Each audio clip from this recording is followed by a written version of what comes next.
एक ये छिलका है, ठीक है। इसके अंदर इतना रस होता है। ये बलाई हमने इसके ऊपर लगाई जो है, इसको जो है आपने अपने गीले हाथों पे, यानी कि आपने पहले गीले हाथ करें और उसके बाद अपने हाथों पे या अपने लिप्स के ऊपर जो है आपने इसका अच्छे तरीके से मसाज कर लेना है।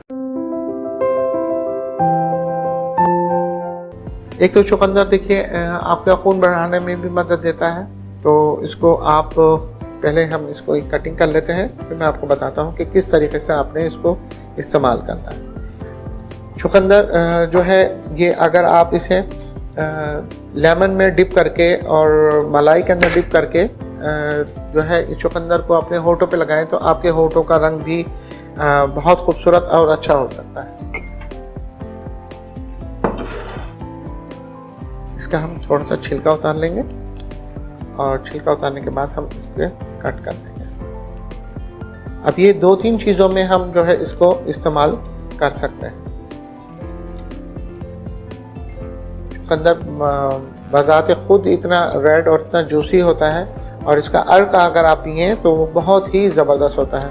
ख़ास तौर पे इसको पिया जा सकता है। गाजर जो चल रही हैं, गाजर आप लें, गाजरों के साथ जो है इसका यानी कि अगर 4-5 गाजरें हैं उसके अंदर एक छोटा चुकंदर का टुकड़ा और एक सेब का टुकड़ा अगर डाल के इसका जूस में शामिल कर लिया जाए तो जिन लोगों को खून की कमी है वो बहुत ज़्यादा यानी कि फ़ायदेमंद हो जाता है। अब देखिए ये हमने उतारा, अब ये छिलका है, ठीक है। इस छिलके को जो है आपने, ये हमारे पास जो है एक दूध की बलाई है, ये थोड़ी सी हम बलाई इसके ऊपर लगाएंगे, ठीक है। ये बलाई हमने इसके ऊपर लगाई और इसके बाद हम लेमन के चंद खतरे इसके ऊपर टपका लेंगे और उसके बाद हम ये थोड़ा सा बेसन जो है इसके ऊपर डालेंगे, ठीक है।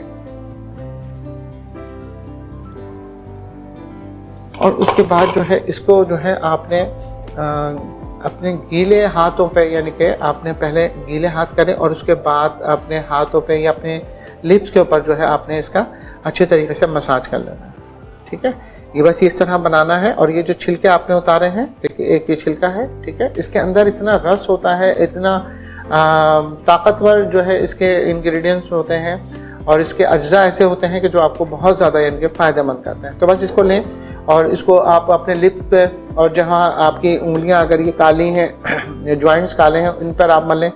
एक तो आपको पता है कि मलाई जो है आपकी जिल्द को सॉफ्ट बनाती है और नरम व मुलायम बनाती है। बेसन जो है आपके मैल को काटता है और लेमन जो है वो भी आपको पता है मैल को काटता है और जिल्द आपकी शफाफ हो जाती है, खूबसूरत हो जाती है। तो इसको ज़रूर यानी कि इस्तेमाल करें। तो ये एक बहुत अच्छी सी होम रेमेडी है। जितने ये इतने बड़े आप यानी कि छिलके उतार सकते हैं, इतने बड़े छिलके उतारने के बाद इसी के अंदर जो है आपने लगा कर करना है। अगर आपके पास बेसन नहीं है तो आप चावल का आटा जो है लेके फिर उसे वो लगा सकते हैं।